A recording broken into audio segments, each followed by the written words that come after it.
नमस्कार, आप देख रहे हैं स्टेट टुडे न्यूज। मैं हूं आपके साथ हर्षिता मिश्रा। आइए करते हैं खबरों से शुरुआत।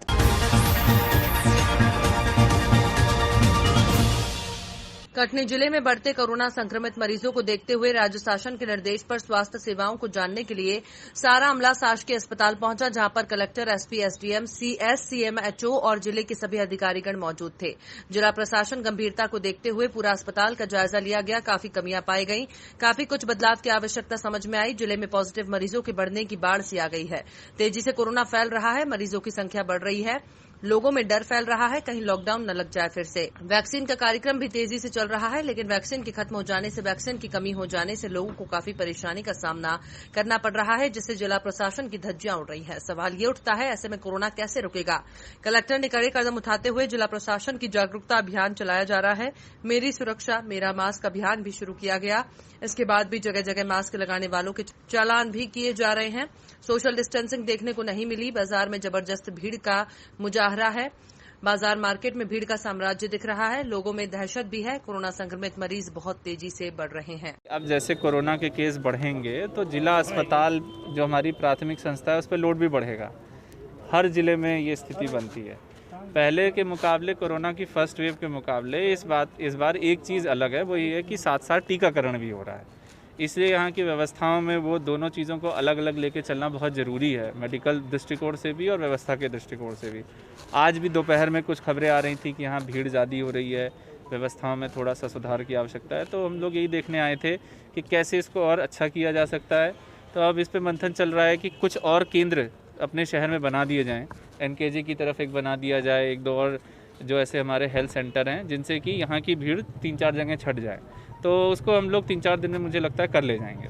सर, एक बड़ी प्रॉब्लम यहाँ पे होती है, जो कोविड के सस्पेक्टेड मरीज आते हैं, उनको पर्ची भी उसी लाइन में कटानी पड़ती है जिस लाइन में सामान्य लोग पर्ची कटाते हैं। ऐसे में अगर वो पॉजिटिव हुआ तो दूसरों को पॉजिटिव करेगा, तो उसके लिए अलग से कोई व्यवस्था नहीं कि वो अलग से पर्ची बनवा। यही सब देखने आए थे। ट्राइएजिंग इसको कहते हैं मेडिकल की भाषा में, और उसके निर्देश भी हैं, स्वास्थ्य विभाग के भी निर्देश हैं, और कैसे उसको हम अपने अस्पताल में इम्प्लीमेंट करें। सिविल सर्जन उस पर काम कर रहे हैं। 2-3 दिन में उसको हम लोग व्यवस्थित कर लेंगे, अलग अलग कर लेंगे। सर, क्या वजह है कि जनप्रतिनिधि सरकारी अस्पताल के बजाय प्राइवेट निजी क्लिनिक को जाकर वैक्सीनेशन करवा रहे हैं? निजी क्लिनिक पे वैक्सीनेशन अगर जनप्रतिनिधि करा रहे हैं तो मैं उसको किसी नेगेटिव वे में नहीं देखता हूँ। उसका कारण ये है कि एक जगह भीड़ ना हो, इसी उद्देश्य से उसको हर जगह बांटा गया है। दूसरी बात यह है कि शासन की भी अपेक्षा है कि यदि कटनी जिला अंतर्गत बरही नगर का मामला सामने आया है।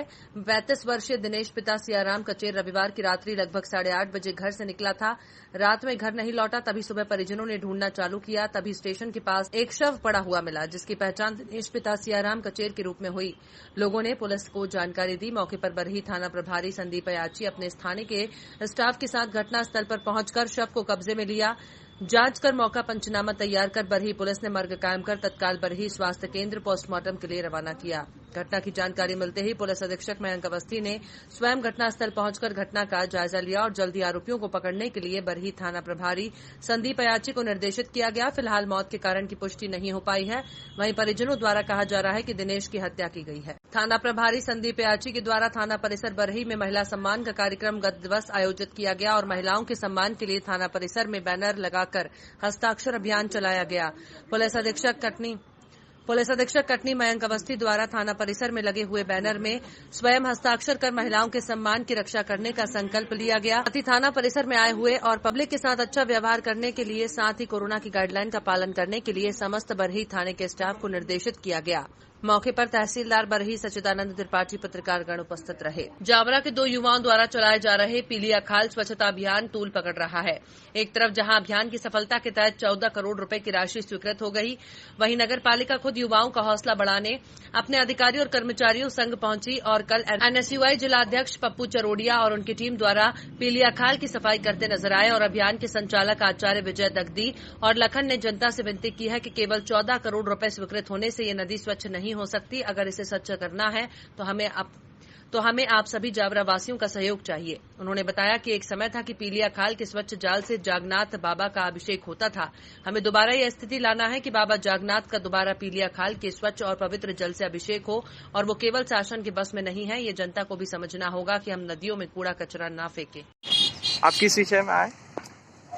पिछले कुछ दिनों से हमारे दो साथी लखन बावा और विजय माली दोनों शहर की जान शंकर मंदिर के नीचे जो नाला है उसको लेकर इस मुहिम में जुड़े हुए हैं कि इस नाले को साफ किया जाए।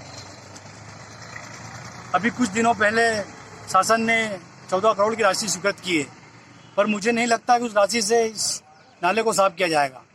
तो इस ओर प्रशासन को विशेष ध्यान देना चाहिए और मैं नगर की जनता से भी यह आह्वान करता हूं कि आपको भी जागरूक होना पड़ेगा, तभी जाकर हम इस गंदगी से मुक्त शहर बना सकेंगे। कुछ दिनों पूर्व हम यहाँ पे शंकर मंदिर के पास में जो नदी का जो जनता ने नाला बना दिया उसकी सफाई कर रहे थे। जैसे इसकी सूचना सामाजिक कार्यकर्ता पप्पू जी चारोड़िया को लगी, उन्होंने अपनी पूरी टीम के साथ यहाँ पर आकर स्वच्छता की और श्रमदान में हमारा साथ दिया। और हम जावरा की जनता से भी हाथ जोड़ के विनती करना चाहते हैं कि केवल 14 करोड़ रुपए खर्च होने से नाला वापस से नदी नहीं बन पाएगी। जब तक अगर आपका साथ नहीं मिला, जब तक हम इस नाले को नदी नहीं बना पाएंगे। अगर आप यहाँ पे कचरा फेंकना और कचरा डालना बंद कर देंगे तो पुनः ये नाला नदी बन सकती है। कहते हैं कि प्राचीन समय में जागन्नाथ महादेव का अभिषेक इसी पीलिया खाल के पवित्र जल से होता था। हमें पुनः ये स्थिति वापस से लाना है और इस पीलिया खाल को नदी बनाना। कोरोना महामारी एक गंभीर और जानलेवा बीमारी है जो वर्तमान में फिर से अपने विकराल रूप में पैर पसार रही है। जहां ये बीमारी पूरे देश और प्रदेश और शहर के कई लोगों को मौत के घाट उतार चुकी है, वहीं लाखों लोग जैसे तैसे बचकर आ रहे हैं। जिला कांग्रेस उपाध्यक्ष वरुण क्षेत्रीय एडवोकेट ने बताया कि वो स्वयं भी 23 सितंबर 2020 को अचानक सांस लेने में तकलीफ होने पर इंदौर में जांच के दौरान कोरोना पॉजिटिव आए। ये महामारी अपने विकराल रूप में थी और क्षेत्रीय ने मौत से लड़ाई लड़ी और चिकित्सकों की सहायता से पूर्ण स्वस्थ होकर अपने कर्तव्य स्थल पर कार्य कर रहे हैं। उस समय भी इंदौर हॉस्पिटलों की स्थिति काफी भयावह थी। किसी भी हॉस्पिटल में कोई बेड उपलब्ध नहीं थे और आज भी जब कोरोना महामारी फिर से विकराल रूप ले रही है, जिसका सामना करना जावरा जैसे छोटे शहर और आसपास के ग्रामीण क्षेत्रों के लिए बड़ा ही कठिन हो रहा है। श्रोत्रिय ने सरकार से अनेक सवालों के उत्तर चाहे, जिनमें प्रमुख रूप से कोरोना की जांच पर भी प्रश्न चिन्ह लगाए गए हैं, जो आम आदमी को भ्रमित कर रही है। सुबह कोई व्यक्ति पॉजिटिव और शाम को दूसरे शहर में नेगेटिव आता है।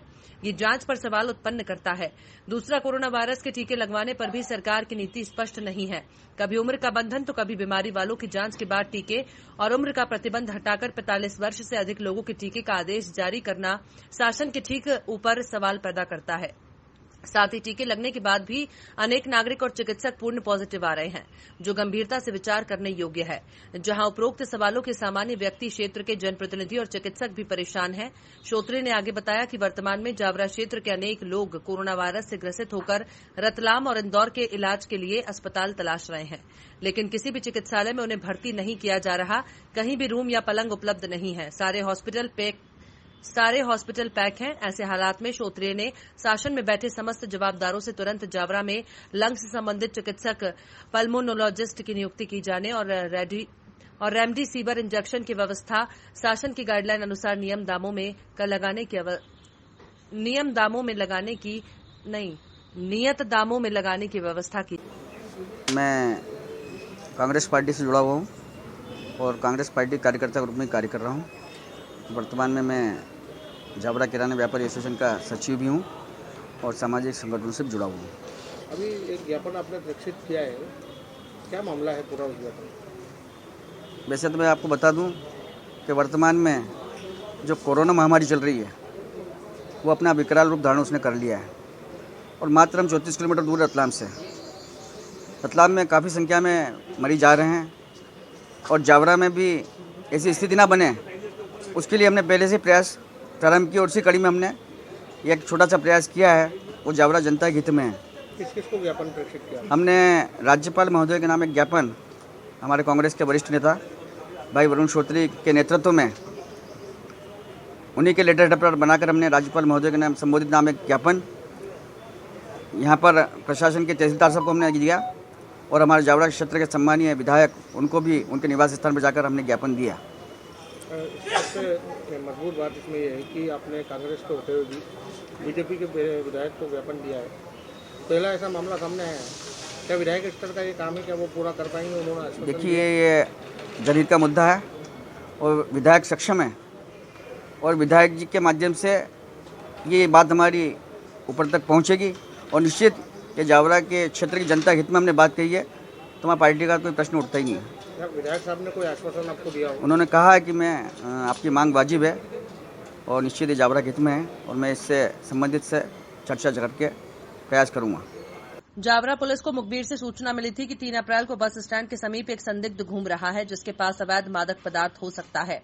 उक्त सूचना के बिना पर जावरा पुलिस ने कार्रवाई करते हुए बस स्टैंड से पंजाब के नवजीत सिंह को पकड़ा। उसके पास से 25 किलो अवैध डोडा चूरा था। उसको गिरफ्तार कर अवैध मादक पदार्थ में केस दर्ज कर दिया गया। साथ ही पुलिस को जानकारी मिली है कि बस स्टैंड पर 2 संदिग्ध महिला घूम रही हैं, उनके पास भी अवैध मादक पदार्थ हैं। इस प्रकार की सूचना पर जावरा पुलिस ने प्रभावी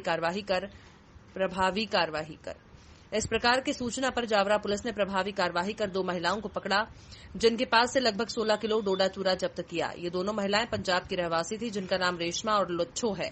इन्हें गिरफ्तार कर इनके विरुद्ध एनडीपीएस में प्रकरण दर्ज किया गया। कुछ 2 अपराध पंजीकृत किए, क्या मामला है सर? हाँ, दिनांक 3 और दिनांक 4 2 दिन तक मुखबिर की सूचना पर पंजाब के 3 लोगों को, जिसमें 2 महिलाएं 1 पुरुष हैं, अवैध मादक पदार्थ डोडा चूरा ले जाते हुए बस स्टैंड जावरा से गिरफ्तार किया गया है। दोनों में मामला पंजीबद्ध किया गया है। आरोपी पुलिस रिमांड में है।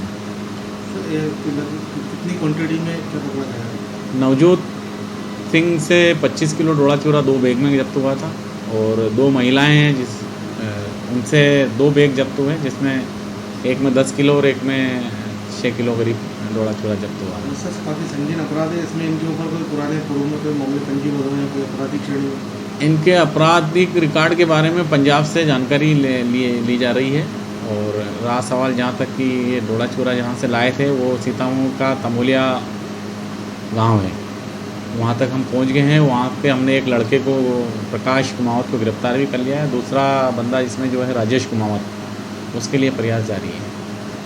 मध्य प्रदेश आंचलिक पत्रकार संघ ब्लॉक इकाई जावरा द्वारा संभागीय अध्यक्ष अभय सुराणा के मुख्य आतिथ्य में और जिला अध्यक्ष संजय चौधरी के विशेष आतिथ्य में समाजसेवी महावीर डांगी के सौजन्य से कोविड-19 टीकाकरण स्थल पर उपस्थित सभी स्वास्थ्य कर्मियों, रेड क्रॉस सोसाइटी के सदस्यों को पुष्प गुच्छ भेंट कर और उन्हें आम रस पिलाकर उनका सम्मान किया गया और उनके द्वारा किए जा रहे सेवा कार्य की प्रशंसा की।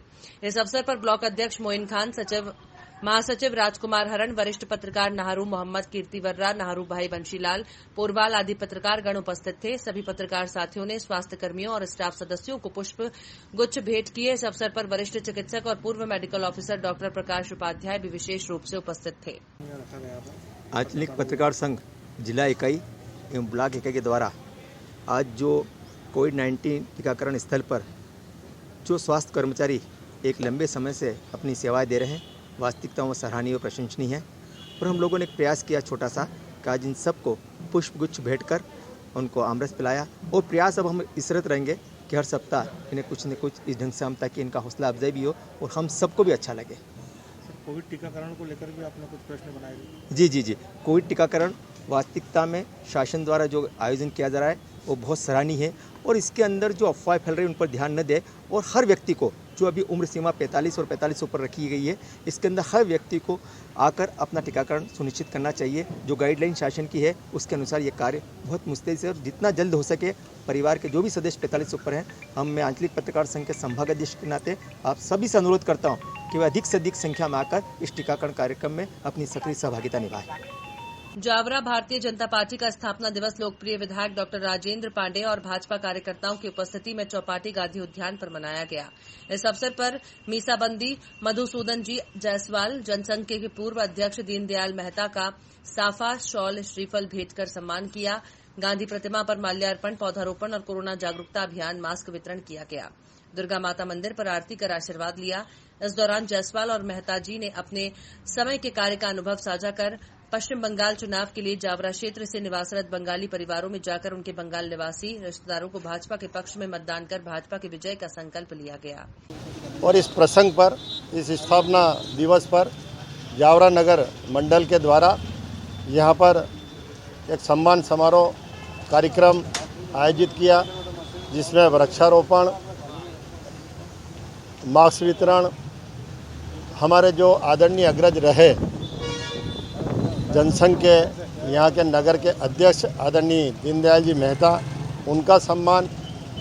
और आप हम सभी जानते हैं पूरे देश की आवाज़ दबा दी गई थी, लोकतंत्र की हत्या की गई थी, हमारे प्रजातंत्र के प्रहरी और मीसाबंदी आदरणीय मधुसूदन जी जायसवाल साहब का भी यहाँ पर सम्मान किया गया। और इसी के साथ साथ में कोरोना के प्रति हम सजग रहें, सावधान रहें, राष्ट्र हित में हम काम करते रहें, राष्ट्रीय विचारों को और आगे बढ़ाते रहें। उन राष्ट्रीय विचारों के लिए हमारे जो वरिष्ठ जनों ने, वृद्धजनों ने, आदरणीय जनों ने जो कार्य किए हैं, उनका स्मरण आज हमारे दोनों आदरणीय बंधुओं के द्वारा यहाँ पर कार्यकर्ताओं के बीच में व्यक्त किया गया। कार्यकर्ताओं को नई जानकारियाँ प्राप्त हुई और वे लगातार सेवा कार्य में लगे रहें।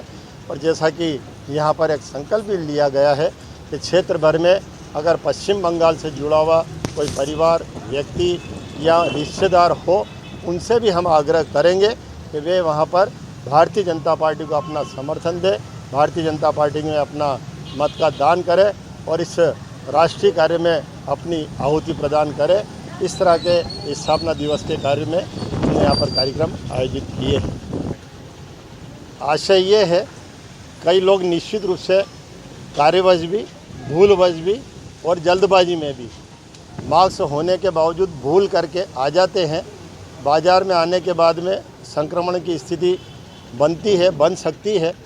तो दुकानदारों को हमने एक संदेश देने का प्रयास किया है कि वे अपनी दुकान पर न केवल स्वयं मास्क लगा करके बैठे, वरन अपने यहाँ पर अतिरिक्त 5 से 10 मास्क रखें, ताकि कोई भूलवश अगर वहाँ पर मास्क लगा करके ना आए तो उसे पहले मास्क दे, उसके बाद में अपना व्यापार व्यवसाय का कार्य साथ साथ में करें। ताकि संदेश का कार्य है, प्रेरित करने का कार्य है।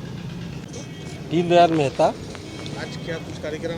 आज स्थापना दिवस था भारतीय जनता पार्टी का, उसमें सब लोगों का, पुराने कार्यकर्ताओं का स्वागत समारोह भी था। उसके साथ में मैं जनसंघ का अध्यक्ष रहा 71 से 74 तक और भाजपा का कार्यकर्ता हूँ। और इसके अलावा और कौन लोग शामिल रहे भाजपा के? हमारे क्षेत्र के लोकप्रिय विधायक डॉक्टर राजेंद्र जी पांडे और हमारे सब कार्यकर्ता बंधु थे, पार्टी के पदाधिकारी थे और सब नए पुराने सारे कार्यकर्ता इकट्ठे हुए। बहुत अच्छा प्रोग्राम रहा। मधुसूदन जायसवाल। आज क्या कुछ कार्यक्रम यहाँ पर रखा गया है? भारतीय जनता पार्टी का स्थापना दिवस था। वैसे जनसंघ जनता पार्टी और अब भारतीय जनता पार्टी शुरू से जुड़े हुए हैं। श्यामा प्रसाद मुखर्जी जो बंगाल से हैं, बंगाल विजय का संकल्प लेते हुए आज भारतीय जनता पार्टी का स्थापना दिवस मनाया। आज राष्ट्रीय विचारधारा का राजनीतिक दल भारतीय जनता पार्टी ने। फिलहाल खबरों में इतना ही। और भी खबरों के अपडेट्स के लिए आप देखते रहिए स्टेट टुडे न्यूज़।